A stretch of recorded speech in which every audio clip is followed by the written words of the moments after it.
Assalamualaikum warahmatullahi wabarakatuh. Alhamdulillahirabbil alamin. Asyhadu an la ilaha illallah wa asyhadu anna Muhammadar Rasulullah. Raditu billahi rabba wa bil islami dina wa bi Muhammadin nabiyya wa rasula. Rabbi shrah li sadri wa yassir li amri wahlul 'uqdatam min lisani yafqahu qawli. Halo, apa kabar semua? Semoga Anda selalu diberikan kesehatan dan rezeki yang barokah ya. Kita akan lanjutkan sharing kita, pengetahuan kita bersama tentang manajemen sumber daya manusia, terutama di bidang kesehatan ya. Oke, kita akan lanjut. Sebetulnya apa itu manajemen sumber daya manusia ya?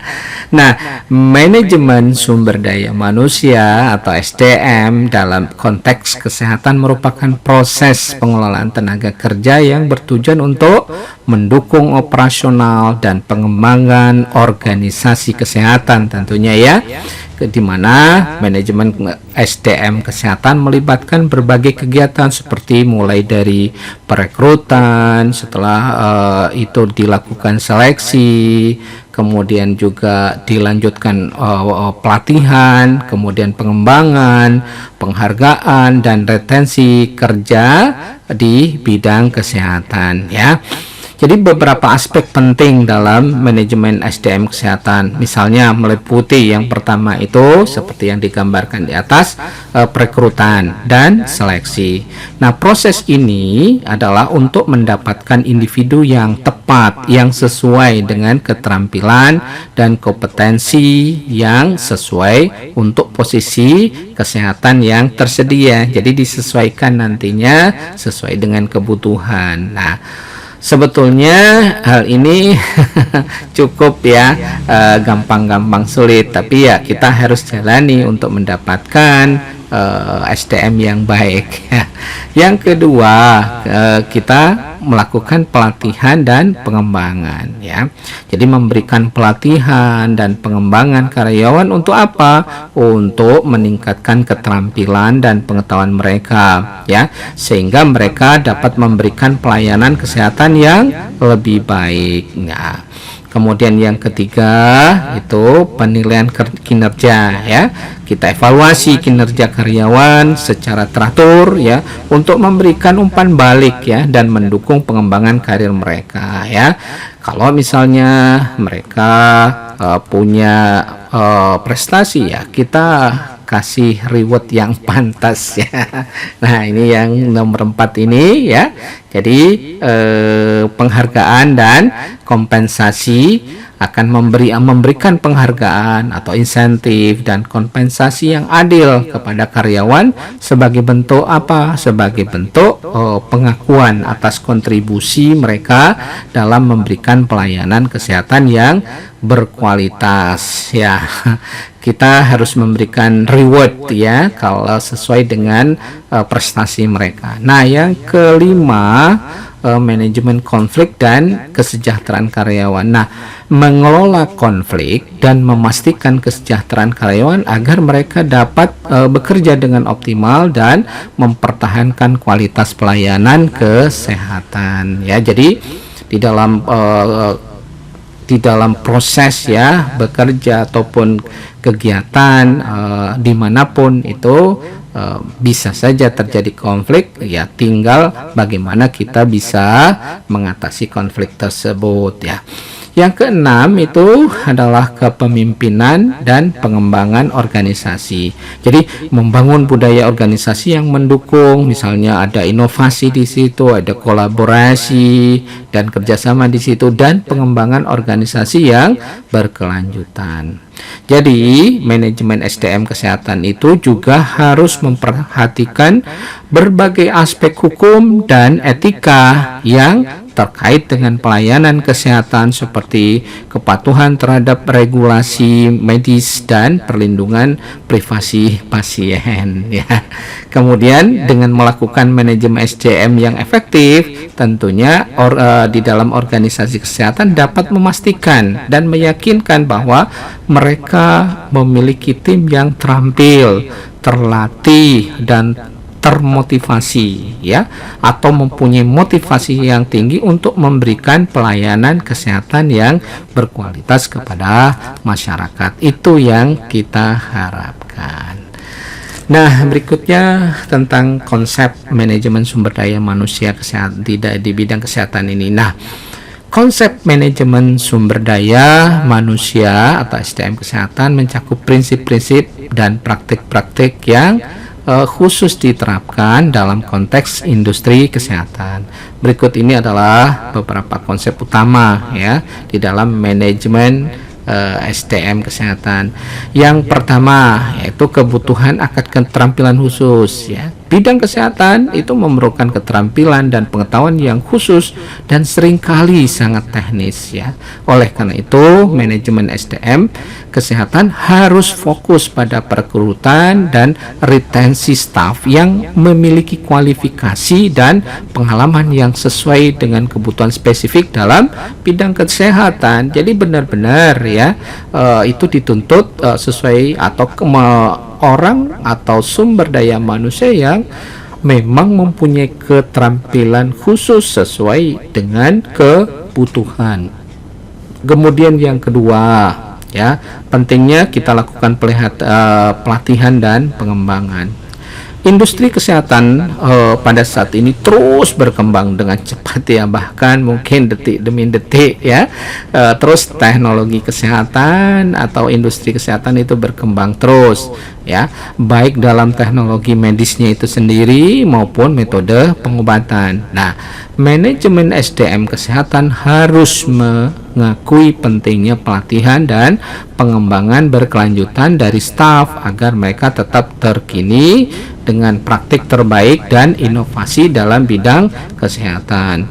Yang ketiga, fokus ya pada etika dan kepatuhan. Etika medis dan kepatuhan terhadap regulasi kesehatan menjadi fokus penting dalam manajemen SDM kesehatan ini. Nah, karyawan di sektor kesehatan harus beroperasi sesuai dengan standar etika yang tinggi dan mematuhi peraturan yang relevan. Karena yang diurus itu manusia. Manusia mungkin punya keterbatasan karena dia sakit. Nah, oleh karena itu penting ya fokus pada etika dan kepatuhan dan aturan dan SOP yang ada. Oke. Berikutnya yang keempat itu perawatan terhadap kesejahteraan karyawan ya. Industri kesehatan seringkali memerlukan jam kerja yang panjang dan menuntut secara emosional ya. Oleh karena itu, manajemen SDM kesehatan perlu memperhatikan kesejahteraan fisik dan mental karyawan mereka serta memberikan dukungan yang diperlukan. Jadi mereka juga manusia. Jadi menuntut perhatian ya. Mungkin nanti di situ ada istilahnya ya kan, menuntut full time ya, mungkin jam tertentu yang mungkin orang lain beristirahat. Ini harus benar-benar kita rawat SDM yang kita punya. Nah, yang kelima itu pengelolaan resiko dan keselamatan. Ini sangat penting ini ya. Manajemen SDM kesehatan harus memprioritaskan kesehatan pasien dan staf. Ini mencakup pemahaman yang kuat tentang resiko lingkungan kerja dan tindakan pencegahan yang diperlukan. Apakah cukup APD-nya, apalagi waktu COVID itu, ya resikonya sangat tinggi, dia bisa tertular ya. Ini juga harus diselamatkan. Di samping ya pasien itu harus selamatkan, dua-duanya harus sukses selamat. Nah, ini yang menjadi concern bagaimana supaya MSDM kesehatan ini ya, manajemen kesehatan sumber daya manusia di bidang kesehatan ini benar-benar dikelola dengan baik. Nah, kemudian yang keenam, penggunaan teknologi dalam manajemen SDM itu sendiri. Teknologi informasi dan sistem manajemen data semakin menjadi bagian integral dari manajemen SDM kesehatan. Sistem ini membantu dalam administrasi misalnya, pengelolaan kinerja dan pengembangan staf. Jadi harus dilengkapi ya teknologi informasi terutama di dalam pengelolaan SDM ini, termasuk mungkin dalam gaji dan lain-lain ya. Jadi ini penting sekali supaya nanti pengembangan karir itu bisa berjalan dengan baik. Yang ketujuh ya, kolaborasi interdisipliner. Nah, bidang kesehatan sering memerlukan kerja tim antar profesional ya. Jadi tidak hanya bisa sendiri ya. Manajemen SDM kesehatan harus mempromosikan budaya kolaborasi kerjasama yang memungkinkan tim kesehatan bekerja bersama untuk memberikan perawatan terkoordinasi dan efektif kepada pasien ya. Minimal di situ kan harus kerja sama dokter, perawat, tenaga yang lain, laboran, kemudian tenaga ini untuk yang menyiapkan obat dan lain-lain. Ini harus terjadi kombinasi integrasi yang baik sehingga ujung-ujungnya adalah layanan yang terbaik, layanan prima ya, yang berdampak bagi bagaimana pengelolaan pasien itu bisa dilakukan dengan sebaik mungkin ya. Outputnya nanti kembali ke tempat ya bekerja tentunya ya. Dengan memahami dan menerapkan konsep-konsep ini, organisasi kesehatan dapat mengelola SDM mereka secara efektif untuk mencapai tujuan perawatan pasien yang berkualitas dan membangun lingkungan kerja yang berkelanjutan bagi staf mereka. Kemudian fungsi manajemen sumber daya manusia kesehatan di bidang kesehatan ini. Nah, fungsi manajemen sumber daya manusia SDM dalam konteks kesehatan mencakup ya berbagai aktivitas yang ditujukan untuk mengelola, kemudian mengembangkan dan memanfaatkan tenaga kerja dalam organisasi kesehatan. Berikut ini adalah beberapa fungsi utama manajemen SDM dalam kesehatan. Yang pertama adalah perencanaan SDM.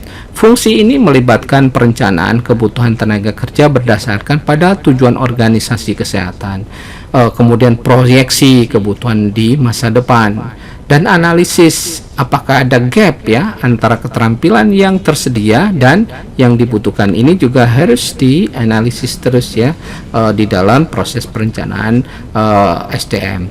Kemudian yang kedua, perekrutan dan seleksi merupakan proses memilih individu yang sesuai dengan kebutuhan organisasi kesehatan. Kalau perlu yang prima, yang terbaik yang kita dapatkan. Nah, ini melibatkan pengembangan strategi perekrutan yang efektif di dalam misalnya proses penyebaran iklan pekerjaan, kemudian pengelolaan aplikasi dan wawancara ataupun penilaian kandidat yang akan kita terima. Yang ketiga, tentunya pelatihan dan pengembangan. Fungsi ini fokus ya pada pengembangan keterampilan ya, kemudian pengetahuan karyawan untuk meningkatkan kinerja mereka dalam memberikan apa ya? Tentunya pelayanan kesehatan itu sendiri yang prima, yang berkualitas. Nah, ini termasuk pelatihan dasar, misalnya pelatihan spesialis, pengembangan kepemimpinan, dan program pengembangan karir masing-masing dari personil pegawai kita. Nah, yang keempat, tentunya kita lakukan apapun itu ya harus ada evaluasi kinerja. Nah, proses ini melibatkan penilaian terhadap kinerja karyawan yang secara teratur untuk memberikan umpan balik ya, kemudian mengidentifikasi kekuatan dan kelemahan serta merencanakan pengembangan lebih lanjut. Sementara yang kelima, penghargaan dan kompensasi merupakan fungsi yang berkaitan dengan rancangan program, penggajian, dan insentif yang adil dan kompetitif untuk memotivasi karyawan serta mempertahankan mereka dalam organisasi kesehatan. Nah, yang berikutnya yang keenam ya, fungsi manajemen sumber daya manusia ini adalah manajemen konflik dan kesejahteraan karyawan. Manajemen SDM yang juga harus memperhatikan kesejahteraan karyawan. Ya, bagaimana kalau mereka kerja sudah optimal, sudah maksimal, ya, harus mendapatkan fasilitas, ya, yang baik, dan memfasilitasi penyelesaian konflik yang mungkin timbul di tempat kerja yang serba mungkin membutuhkan tingkat presisi yang tinggi, keterampilan yang tinggi, emosional juga tinggi. Nah, ini rawan terjadinya konflik yang harus pintar-pintar bagian manajemen itu mengelolanya supaya tidak terjadi konflik. Itu intinya seperti itu. Kemudian yang ketujuh adalah kepemimpinan dan pengembangan organisasi, ya, membangun budaya organisasi yang mendukung inovasi, kolaborasi, dan pembelajaran berkelanjutan terus, ya, proses belajar, ya, serta mengembangkan kepemimpinan yang efektif di semua tingkatan organisasi. Nah, yang kedelapan, kepatuhan dan kebijakan ketenaga kerjaan. Mengelola aspek hukum juga perlu, ya, sesuai dengan aturan. Kemudian ada etika dan kepatuhan yang berkaitan dengan tenaga kerja kesehatan, termasuk peraturan perundang-undangan tentang ketenaga medis, kemudian standar praktek dan perlindungan pasien. Nah, keseluruhan, ya, fungsi manajemen SDM kesehatan berperan sangat penting dalam memastikan organisasi kesehatan memiliki tim yang terampil, terlatih, dan termotivasi untuk memberikan pelayanan kesehatan yang berkualitas tinggi kepada masyarakat. Tentunya itu yang harus Kemudian berikutnya adalah peran manajemen sumber daya manusia, ya, kita jelaskan juga apa sih, ya, perannya. Nah, kalau tadi fungsi, nah, manajemen sumber daya manusia SDM memiliki peran yang sangat krusial dalam industri kesehatan. Beberapa peran utama manajemen SDM dalam konteks kesehatan antara lain, ya, yang pertama, ya, jelas itu perencanaan ketenaga kerjaan. Manajemen SDM bertanggung jawab untuk merencanakan kebutuhan tenaga kerja berdasarkan pada proyeksi layanan kesehatan yang akan disediakan, kemudian demografis pasien, ya, serta perkembangan dan perubahan dalam industri kesehatan. Ya, kita tahu bagaimana kondisi demografi pasien itu akan berbeda, dan kemudian tentunya perkembangan dan perubahan di industri kesehatan itu sendiri. Yang kedua, perekrutan dan seleksi, ya. Jadi perannya memilih dan merekrut individu yang berkualitas tentunya, dan memiliki kompetensi yang sesuai dengan posisi dalam organisasi kesehatan tersebut. Nah, perekrutan seleksi yang efektif dapat membantu mengisi posisi dengan tenaga kerja yang berkualitas dan berpengalaman. Kemudian yang ketiga, pelatihan dan pengembangan. Memberikan pelatihan dan pengembangan kepada karyawan untuk meningkatkan keterampilan, pengetahuan, dan kemampuan mereka dalam memberikan pelayanan kesehatan yang berkualitas. Nah, pelatihan ini bisa mencakup bidang klinis, misalnya manajerial dan teknologi kesehatan, ya. Jadi itu yang keempat. Ini adalah evaluasi kinerja, mengevaluasi kinerja karyawan secara berkala untuk mengidentifikasi kekuatan, kelemahan, dan area pengembangan. Ini penting, ya, untuk jenjang karir, ya, pengembangan karir. Kemudian evaluasi kinerja juga membantu dalam menetapkan tujuan kinerja yang jelas dan memberikan umpan balik yang konstruktif kepada karyawan. Ini sangat penting. Jadi terus kita maju untuk lebih baik dan lebih baik lagi. Oke. Berikutnya adalah yang kelima, manajemen konflik dan kesejahteraan karyawan. Ini, Pak. Jadi menangani kalau misalnya ada konflik dan memastikan kesejahteraan karyawan di tempat kerja, ya.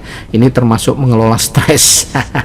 Jadi kerja di bidang kesehatan itu bisa saja melihat setiap hari orang sakit dengan berbagai macam bentuk, itu bisa menimbulkan stres. Kemudian kita dorong keseimbangan kehidupan kerja dan pribadinya, ya, secara personal mungkin kita lihat, serta memastikan lingkungan kerja yang aman dan mendukung. Ini penting, ya. Jadi kalau misalnya sarana prasarananya tidak mendukung juga nanti berdampak pada hasil kerja seorang karyawan. Nah, Kemudian yang keenam, pengelolaan kompensasi dan penghargaan. Merancang dan mengelola sistem kompensasi dan penghargaan yang adil dan kompetitif, termasuk gaji misalnya, tunjangan, bonus ya kalau memungkinkan, dan insentif lainnya ya.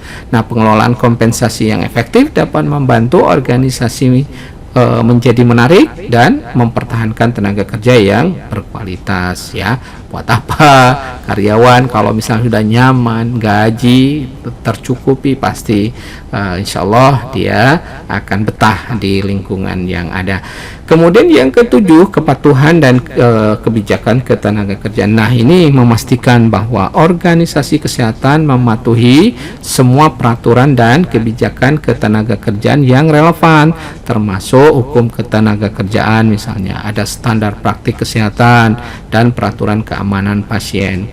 Yang kedelapan itu adalah pengembangan budaya organisasi, membangun dan memelihara budaya organisasi yang mendukung kolaborasi, inovasi, ini penting, kemudian integritas karena kita bergerak atau bekerja di bidang kesehatan, dan pelayanan yang berorientasi. Orientasinya pada siapa? Pelayanan pada pasien ya, karena mereka posisinya dalam posisi yang lemah, tentunya lagi sakit, yang dengan kategori yang macam-macam penyakitnya. Nah, ini yang harus kita orientasikan semuanya ya. Di samping untuk staf juga harus benar-benar tadi diberikan pengembangan atau sesuatu yang memberikan mereka aman bagi pasien, karyawan ataupun yang lingkungan di sekitarnya. Dengan memainkan peran itu dengan baik, maka manajemen SDM kesehatan dapat membantu organisasi kesehatan mencapai tujuannya. Mereka akan memberikan pelayanan kesehatan yang berkualitas ya. Kemudian yang berikutnya adalah tantangan manajemen sumber daya manusia nih ya. Di samping tadi berbagai peran, fungsi, ini tantangannya. Manajemen sumber daya manusia atau SDM dalam industri kesehatan dihadapkan berbagai jumlah tantangan yang unik tentunya yang dan kompleks ya. Beberapa tantangan utama yang dihadapi manajemen sumber daya manusia kesehatan antara lain, yang pertama, biasanya kekurangan tenaga kerja. Banyak negara ya, tidak hanya Indonesia, yang menghadapi kekurangan tenaga kesehatan yang berkualitas, terutama dalam posisi seperti dokter, perawat, tenaga medis lainnya. Hal ini dapat menyebabkan beban kerja yang berlebihan pada tenaga kesehatan yang ada dan dapat mempengaruhi kualitas layanan mereka. Yang kedua adalah perubahan teknologi kesehatan. Perkembangan teknologi kesehatan yang pesat seperti telemedicine, ya, big data dan kecerdasan buatan (AI), ya, artificial intelligence, memerlukan keterampilan baru dan adaptasi bagi tenaga kesehatan. Manajemen SDM perlu memastikan bahwa karyawan memiliki keterampilan dan pengetahuan yang diperlukan untuk mengadopsi dan menggunakan teknologi tersebut dengan efektif. Jadi tidak bisa ditolak, itu semua adalah perkembangan yang harus diantisipasi oleh MSDM, ya, terutama di bidang kesehatan. Yang ketiga, regulasi dan kepatuhan industri kesehatan diatur oleh berbagai peraturan dan kebijakan, termasuk hukum ketenaga kerjaan, standar praktek klinis, ya, dan perlindungan data pasien misalnya. Kemudian manajemen SDM harus memastikan bahwa organisasi mematuhi semua regulasi yang ada, ya, yang berlaku sambil menjaga efisiensi dan fleksibilitas di dalam operasionalnya, ya. Yang berikutnya adalah penyesuaian terhadap perubahan demografis, ya. Perubahan demografis seperti penuaan populasi, pertumbuhan jumlah penduduk, ya, misalnya mempengaruhi permintaan akan layanan kesehatan, ya, tentunya layanan kesehatan yang baik, ya. Kemudian manajemen SDM harus dapat menyesuaikan dengan kebijakan perekrutan, kemudian pelatihan, pengembangan untuk mengatasi perubahan ini. Tentunya ini berhubungan dengan soal dana, kemampuan lembaga, ya. Ini harus disesuaikan tentunya. Kemudian yang kelima, tingkat stres ya dan burnout ya. Nah, profesi di industri kesehatan sering kali berhubungan dengan tingkat stres yang tinggi dan resiko burnout. Jadi ini harus diantisipasi. Pentingnya manajemen SDM perlu mengimplementasikan bagaimana sih yang strateginya yang bisa mendukung kesejahteraan mental dan emosional karyawan kita ya, termasuk program kesehatan mental, dukungan psikologis dan kebijakan yang mempromosikan keseimbangan kehidupan kerja pribadi. Nah, ini juga perlu disiapkan di MSDM ini ya. Kemudian tantangan keuangan ini sudah lazim ya. Jadi penyesuaian sistem pembayaran, misalnya biaya perawatan yang meningkat dan persaingan ketat dapat menjadi tantangan keuangan bagi organisasi kesehatan. Manajemen SDM perlu mengelola sumber daya keuangan dengan bijaksana ya, sambil tetap ya kita prioritaskan investasi dalam SDM itu tidak boleh berhenti ya, untuk mempertahankan kualitas layanan. Nah, yang ketujuh, diversitas dan inklusi. Jadi mendorong diversitas dan inklusi ini di tempat kerja menjadi penting ya dalam industri kesehatan untuk mencerminkan kebutuhan pasien yang beragam ya, serta untuk menciptakan lingkungan kerja yang inklusif dan inovatif. Terus kita harus berkembang supaya lembaga tersebut ya menjadi istilahnya berkembang terus sampai mendapatkan pelayanan prima atau memberikan pelayanan prima. Itu nanti akan berdampak pada pasien dan berdampak pada pasar ataupun bagaimana yang mendatangi lembaga kita atau lembaga layanan kesehatan kita. Nah, manajemen SDM kesehatan ini harus dapat mengidentifikasi ya, tidak hanya identifikasi tetapi juga mengatasi dan mengatasi tantangan-tantangan ini secara efektif untuk memastikan keberhasilan jangka panjang organisasi ya, dan memberikan pelayanan kesehatan yang berkualitas bagi masyarakat di sekitar tempatnya. Nah, tentunya ini harus didukung oleh semangat yang tinggi ya, itikat yang baik ya, akhlak yang baik. Tentunya ini akan berdampak menjadi sesuatu kombinasi yang baik, terutama kalau misalnya didukung oleh ada sumber motivasi pribadi bahwa apa yang dilakukan itu adalah ibadah yang insya Allah nanti akan mendapatkan pahala, insya Allah akan mendapatkan balasan yang baik tentunya, yang setimpal sesuai dengan apa yang kita lakukan. Kita cukupkan sekian ya sharing hari ini. Insya Allah akan dilanjutkan ke topik berikutnya. Nasrun minallah fatun qarib. Wassalamualaikum warahmatullahi wabarakatuh.